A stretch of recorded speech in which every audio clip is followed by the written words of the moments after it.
Good morning, gentlemen. My name is Patrick Byrne. I'm here today from Hanover, New Hampshire. I've searched for a couple questions upon which I might get the two of you to disagree. First, what level of taxation, and I direct these as much to Mr. Munger, therefore, as to you, Mr. Buffett. First, what level of taxation on capital gains is most conducive to the long-term economic health of a society? And is that also the fair or just rate? In other words, is the just rate of taxation on capital gains precisely that rate that creates the most economic stuff, or is there some other goal the state might pursue?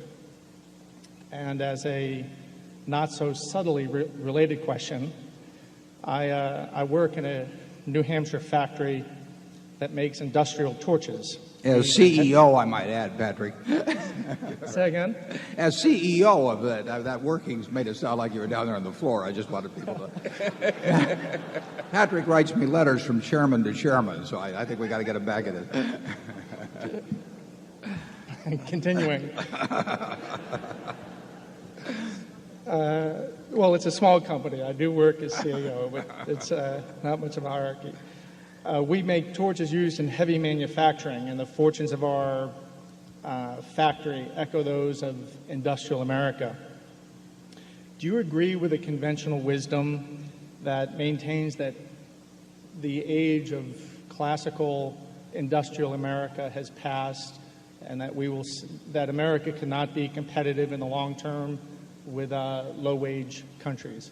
So the first question is on taxation of capital gains, and then the second is on the future for industrial America. I have a sensational answer on the tip of my tongue, but I think I'll let Charlie go first. Well, refine it a bit.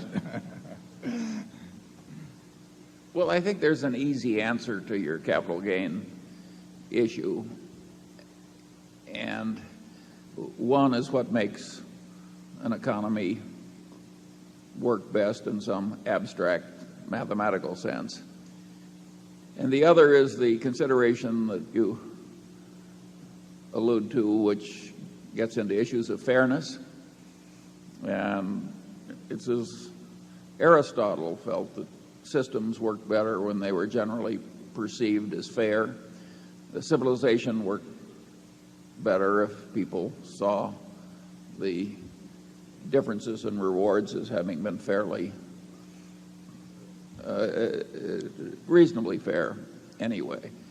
And I think that if you had a civilization where if you worked 90 hours a week driving a taxi cab with no money, no medical insurance and so forth, and somebody else does nothing but own Berkshire Hathaway shares and sit on the country club porch and peel off a few every year to pay the bills, that would be regarded as so unfair that even if it had some theoretical economic efficiency, it would be counterproductive for our particular civilization to have that kind of a tax code. So I'm all for having some taxation of capital gains. Once you reach that conclusion, you get into the question of what is the fair rate. I think the fair rate might well be a little lower than it is now, but not much lower. Sounds to me like he's a seller of Berkshire. Patrick is a former heavyweight boxer and just got his PhD fairly recently from Stanford with a 700-page dissertation, which has in it some commentary that actually bears on this. And I thank Patrick actually for introducing me to a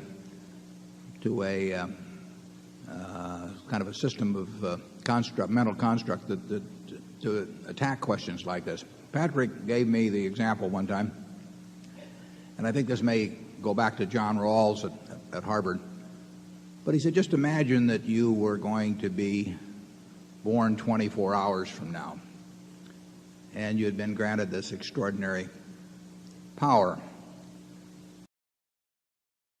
to determine the rules, the economic rules of the society that you were going to enter. And those rules were going to prevail for your lifetime and your children's lifetime and your grandchildren's lifetime. Now, you've got this ability in this 24-hour period to make this decision as to the structure. But there's, as in most of these Genie-type questions, there's one hooker. You don't know whether you're going to be born black or white. You don't know whether you're going to be born male or female. You don't know whether you're going to be born bright or retarded. You don't know whether you're going to be born infirm or able-bodied. You don't know whether you're going to be born in the United States or Afghanistan. In other words, you're going to participate in 24 hours in what I call the ovarian lottery. You know, it's the most important event in which you'll ever participate. You know, it's going to determine way more than what school you go to, how hard you work, all kinds of things. You're going to get one ball drawn out of a barrel that probably contains 5.7 billion balls now, and that's you. Now, what kind of a society are you going to construct with that in prospect? Well, I suspect you would focus on two issues that Patrick mentioned in his question.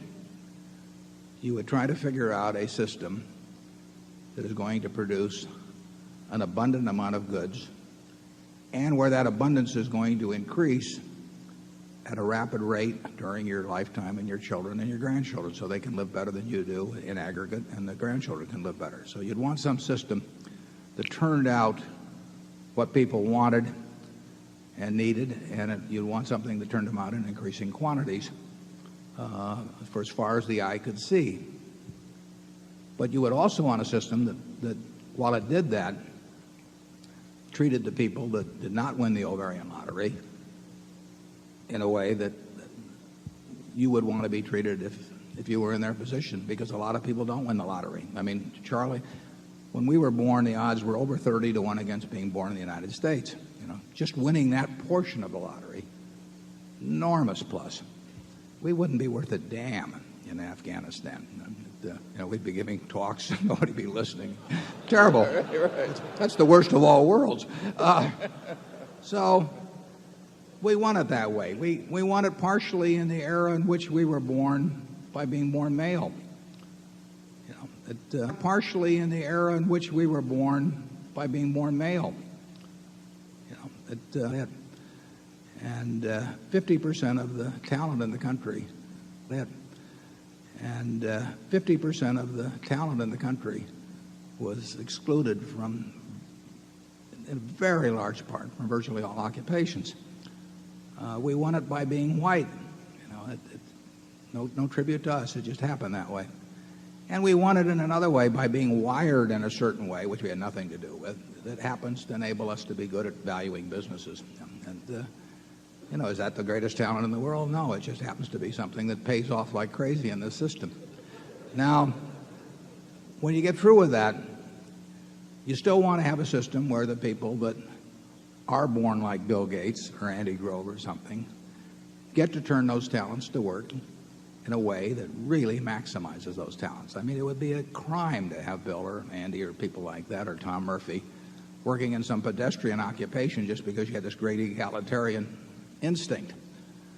But the trick, it seems to me, is to have some balance that causes the people who have the talents that can produce goods that people want in a market society to turn them out in great quantity and to keep wanting to do it all their lives, and at the same time takes the people that lost the lottery and makes sure that just because they, you know, on that one moment in time they got the wrong ticket, don't live a life that's dramatically worse than the people that were luckier. And when I get all through with that long speech, I probably come out with the idea that the capital gains tax as it exists today is probably about right. So that's I see very few people, and I've been around a lot of people with money and talent over time. They don't always go together, but I've been around both classes. And I see very few of them that are turned off from using their talents by a 28%. Doesn't happen. I mean, they do what they like to do. part of the reason they're good at what they do is they like to do it. And I've just never seen it happen. And I've seen a lot of people that pay taxes that are higher than 28% that are contributing more to society by some judgment other than a pure market system.